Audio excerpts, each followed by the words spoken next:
So who do we have at this? Let me see. We are now live streaming on YouTube, so you're good to go. Great. Let me just print out the new script and then we'll start.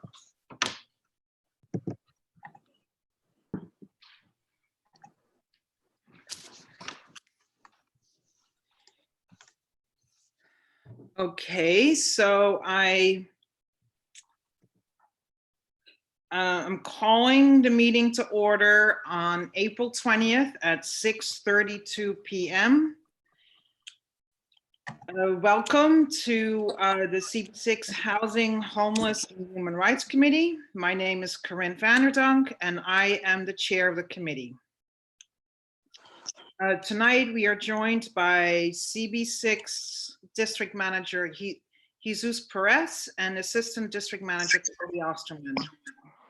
Members of the public, you can raise any questions or comments that you have through the Q&A feature of Zoom. If there is time following the committee's discussion,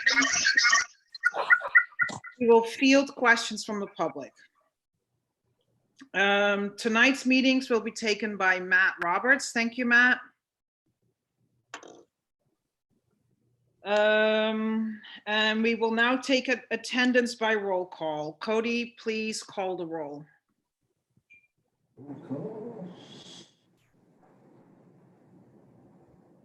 Kyle, Here. Joan, Here. Claire, Here. Andrew. Like he's on the call. Kathleen, Abby,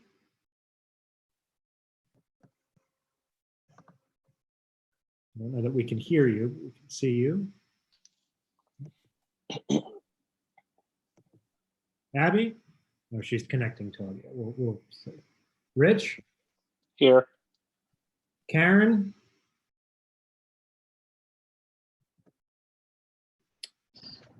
Raj? Here. Matt? Here. Corinne? Here. Jeff? Yes. Okay, that's 9 people, so that's a quorum. We have a quorum? Great, okay. So the agenda for tonight's meeting was distributed ahead of time by the board office and appears on the screen before you.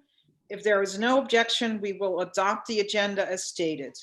Committee members, if you object to adopting the agenda, you may raise your hand through Zoom.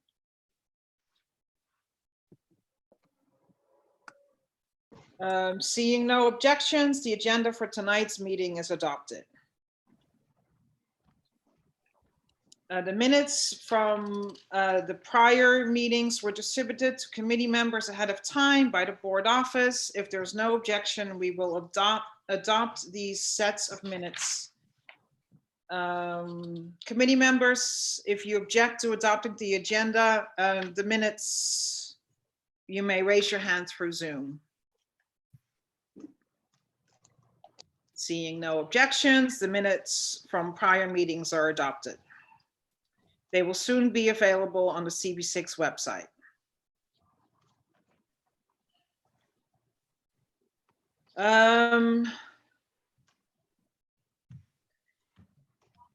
We're going to set some ground rules. No one may speak until granted the floor. Committee members, if you have a question about committee business or wish to make a motion, please raise your hand through Zoom. If you click the participants icon, the participants panel should appear and you should find the raise hand function there. If you still have technical difficulties, you may click the chat icon and relay your difficulty. Please note that the chat function should not be used for committee business or questions about agenda topics. When a committee member is given the floor to speak, I will identify you. We are required by executive order to create a verbatim transcript of the meeting, so please keep your questions and comments succinct and germane to the discussion. Is everybody clear on what was just discussed? Yes. I actually personally, for some reason, don't have the raise hand icon this time around, which is weird. Okay, I'll just have to raise my hand as actual raising my hand. Okay, so the order of the adopted agenda is we will start with the discussion how our elected officials and shelters have worked with our shelters and unhoused population during the COVID-19 pandemic. And then number 2 is the personal observations. And if there's no objections, I would like to start with what the personal observations have been from the committee board members.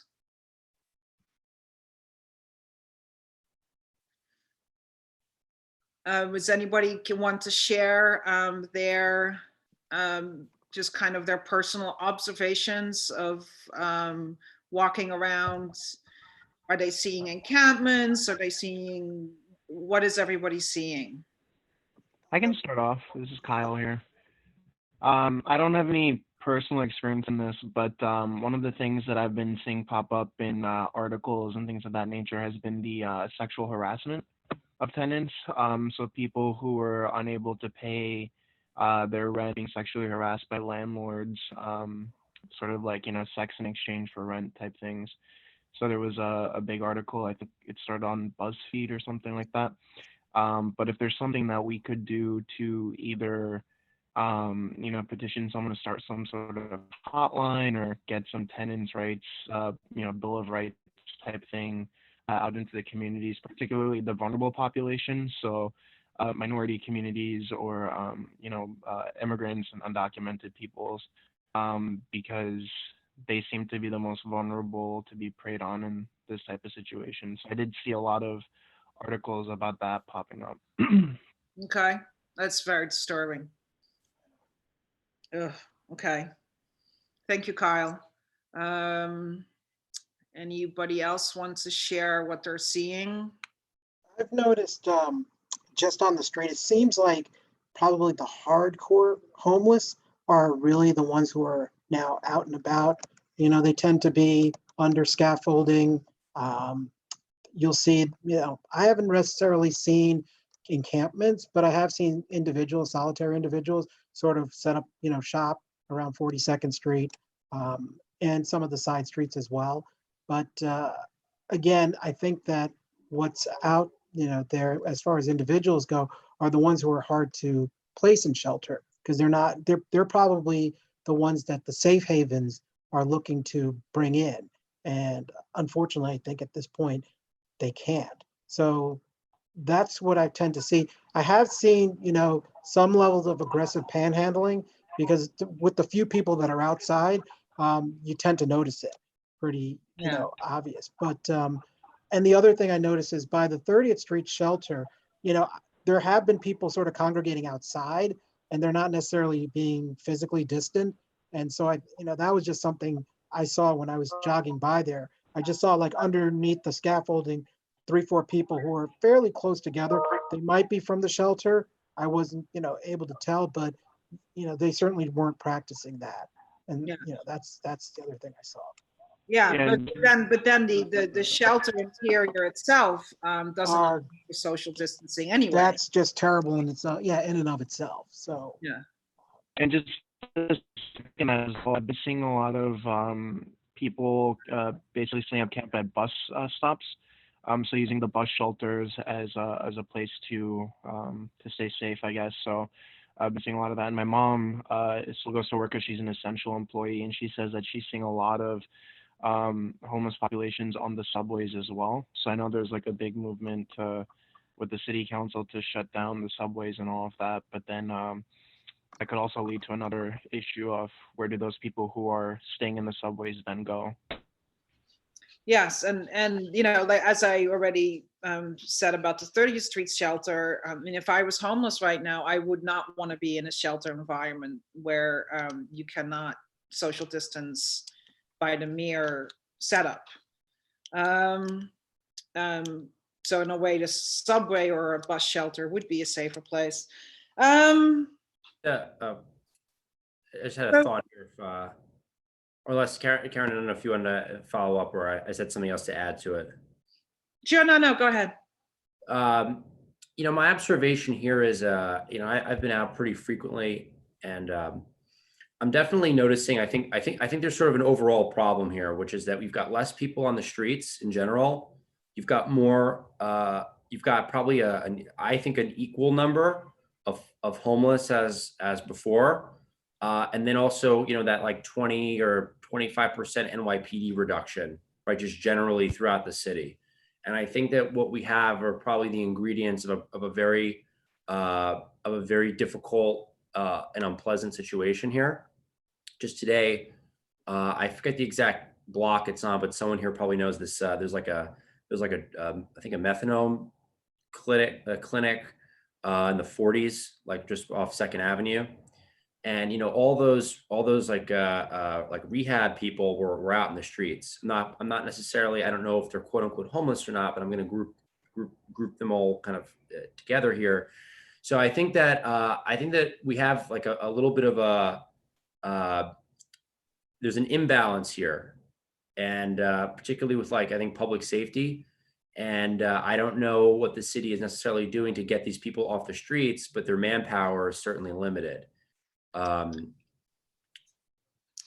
Yeah, so you know, Molly and I had sent out a kind of a group of questions to our electeds and to the 30th Street shelter and to HPD, and they actually haven't stopped outreach. And you know, mental health services are still being provided. I mean, this is what we're getting. We're kind of getting, we only got an answer from HPD, and it was a little bit of a cut and paste job. That's why I was asking for kind of like personal observations. We did have an incident of a healthcare worker having been really badly assaulted by some residents of the Children's Center. So that speaks to what you were saying, Andrew. Yeah, I think that in summary, you know, maybe the 17th precinct has some views on it. You know, again, I know every precinct's struggling, but again, it's like there's less people, but the ratio of, I don't know how better to say this, the ratio of homeless to non-homeless out in the streets that pie is very different right now. And so when you actually go out there, you know, there's a lot more encounters that I think I'm having, you know, in my neighborhood, because it's so desolate. And I think it's a serious issue that needs to be addressed. Again, I'm not saying what the cause was, but just on Sunday, or 2 or 3 days ago, over by the UN, again, I don't know who was responsible. Somebody had like thrown a rock or a brick through a mobile phone store and robbed the place because all the stores are abandoned. So I think there's like, you know, we're entering into this sort of sustained phase of non-enforcement, and needs to be addressed. Yes. And related to that, in terms of the homeless people who are on the street, it's mostly the hard cases, which is, I think, what you were getting at. Because most people who are willing to be taken into the shelter system under these extreme conditions, or to find a way to get off the streets, have done so. And it's only the people who are either unable or unwilling. Certainly, I hear a lot more angry, crazed yelling from the corner that I overlook, 3rd and 23rd, than I do in normal times. And I'm sure over at 1st Avenue and 23rd, by the hospitals and the VA, it's even more significant. And Jeff, you probably have an opinion on that. Oh, Can somebody unmute Jeff? Ah, great. There, now he's on. Yeah, I have noticed that. I live at 20th and First, so I'm near Beth Israel, but also Bellevue and the VA. And I guess to Raj's point also regarding aggressive panhandling, I've noticed that too. I tend to give money pretty freely when people come up to me. But I guess because there's so fewer people, there are less people to ask money for, and on top of that, people are reluctant. Normally I'm pretty free about chatting and giving money, but now, of course, I'm concerned for social distancing purposes, and I'm wearing my mask and my gloves, and I don't necessarily want them to come near me, and I'm assuming that a lot of people feel that way. So there's, I would assume, some added frustration of street homeless who depend in part on panhandling, requesting money, and that's got to become. It has to have been significantly more difficult now because there are fewer people, and the people that are out don't want to come in contact. So I would think that probably is leading to a more aggression. I've noticed it.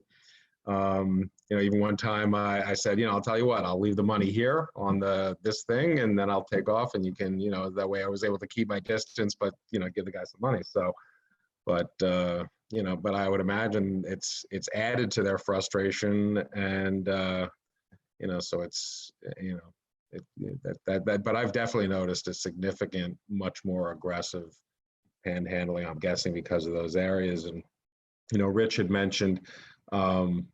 People going into the shelter system, but to Corinne's point, how do you social distance in a shelter? It's I don't know if I saw something that Leilani had touched base with some folks. I don't know what they're experiencing in the shelters regarding COVID, but I can't imagine it's an ideal situation.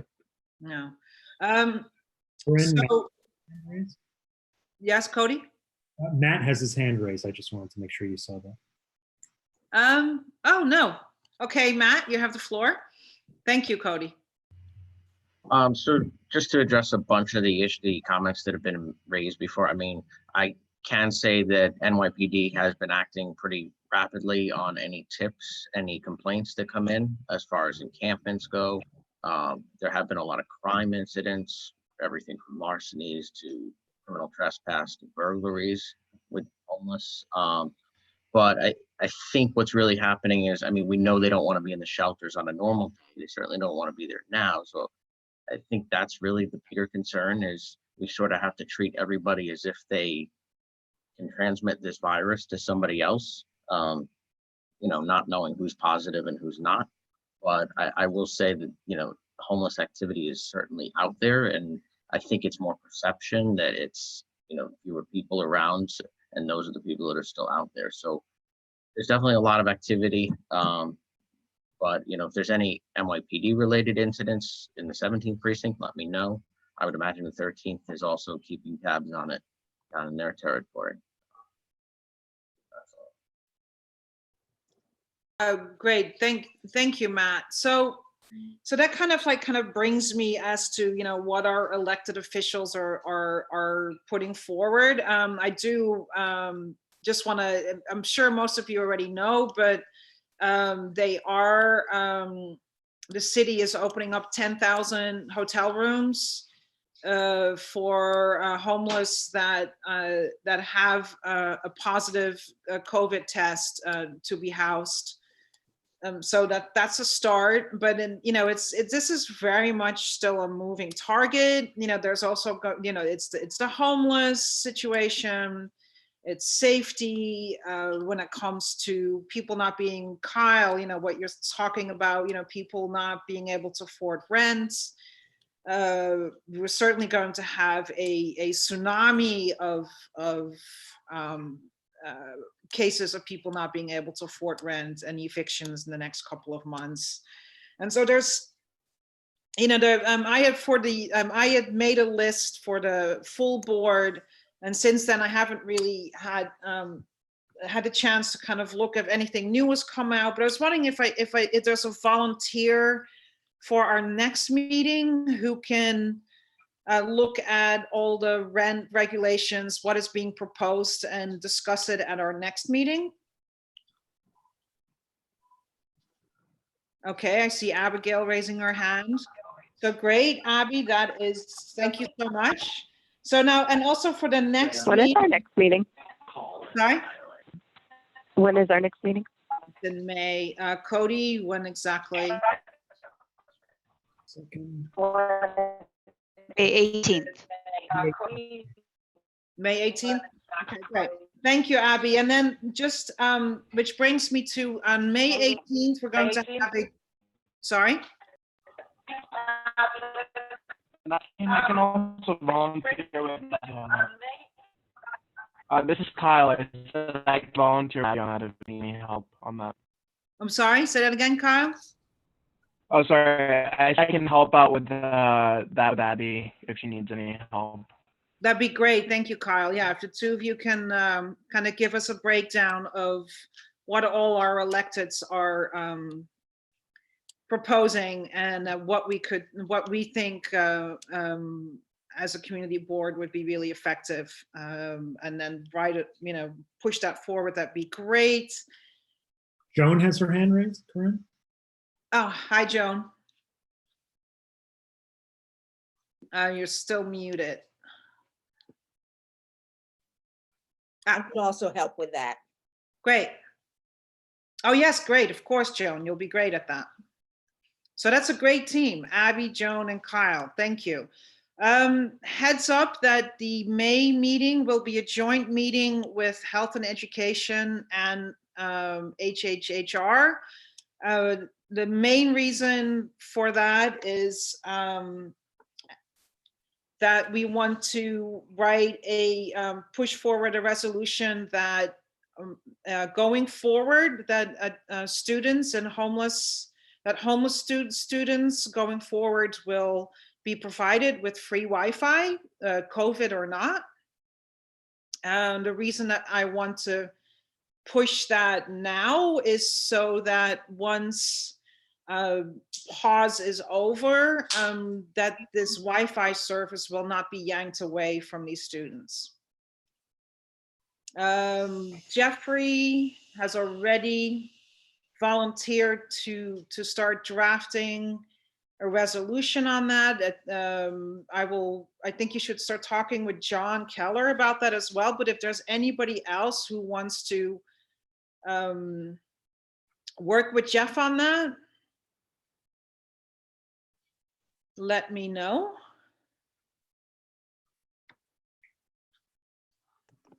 Jeff, I can work with you on that. I actually have a question. Do we know what other type, like, I guess, what other free internet services or service providers there might be for, schools? Because I was just thinking randomly, like, I know we have our Link NYC, right?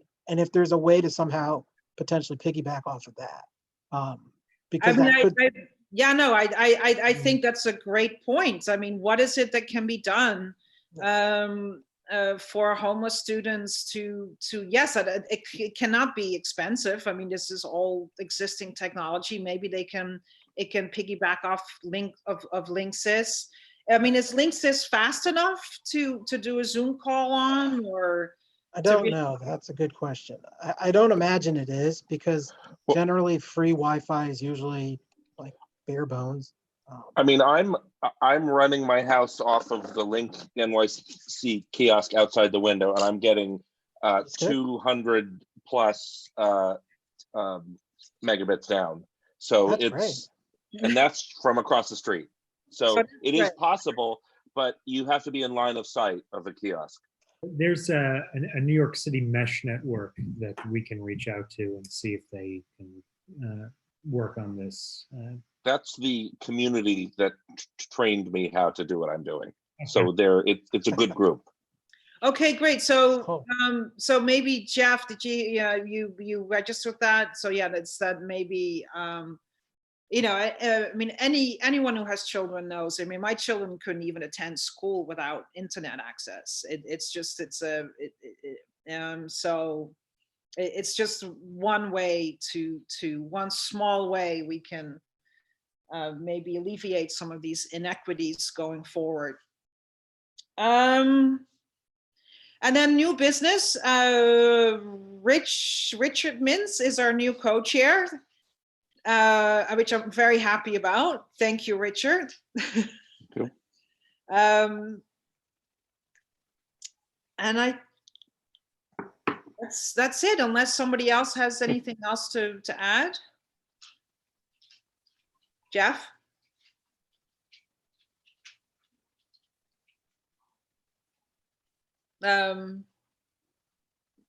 You're still muted. Congratulations, Rich. It's a good. Thank you. co-chair. How do we unmute Jeff? Mute, sorry, not mute. Oh, I'm unmuted. Okay. There you go. I read the chain of emails with John Keller, and there seemed to have been, it sounds like DOE is understandably a big issue with them, and they're working on that. And I take it it's really the dual issue of both Wi-Fi, but also a device for which you can use the Wi-Fi. I would imagine is a big Yeah, I mean, we can certainly add that to our ask, that to just make issue. sure that. So I should follow up directly with John and Molly. Were you involved in that? I saw some chain of emails where I guess there was some talk with something with regard to DOE, and I saw Molly in the chain. I didn't know in relation to. No, it was just, looped in with Corinne. I mean, I think that John Keller had a lot more to add, but I don't know if it's necessarily, I don't know. I'm not sure if it's beneficial, because he really wants to take a deep dive into a lot of different aspects of it. Right. But I think it's really, simpler than that. We just Sure. want to have access for all. Yes, I mean, we can at least start with just good access to Wi-Fi without having to jump through hoops. What I experienced with my son's school was that even though all these devices were given, and even though supposedly they all had free Wi-Fi, kids were falling between the cracks, and the end result of that was that all of a sudden a lot of the lessons are not mandatory. Which obviously just still mandatory. I mean, for me, my son is taking them, so there's definitely kids falling between the cracks. And then some of it, I think, is parents just not knowing how to set it up, and they're just making it too complicated. I don't really know, but I think we should look at it. Does any committee member has any other new business? Abigail. I just wanted to add that I've been seeing a lot of food distribution sites in Community Board 5. There's a church on Park Avenue and 10th, and that's been doing really great work, and another one in that area. So I was just wanting to make sure that if there were sites in our district, we were sort of promoting that, making sure that, for homeless people, it's easy to get food during this time, especially with a lot of restaurants closed and supermarkets being limited in their hours. I don't know if you knew any more about that. Well, one of the great things that the DOE did was the free, anybody can pick up free food at any of the schools at any 3 times a day. So that's been really good. Oh, it's 7. Oh, darn. Oh, okay. Well, You have a question from the public? should I go into Q&A? Okay. I see. This is from Catherine Keys, and she's asking if you can get involved. Catherine Keys, we would love that. on our website, there is a way for you to start applying to become a member. And we will certainly keep a lookout for your application.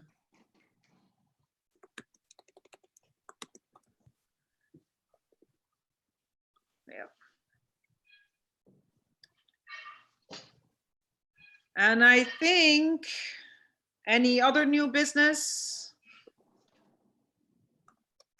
No? Okay, so this is our first HHHR Zoom meeting. I think it went well. It was a little bit of a test, so that next month we can be better at this. And if there is no objection, I would like to adjourn this meeting. And this meeting is adjourned, so we can so quickly run out and cheer. Thank you. Thank you. Woo! Thank you. Thank you, Chris. Bye. Thank you. Bye.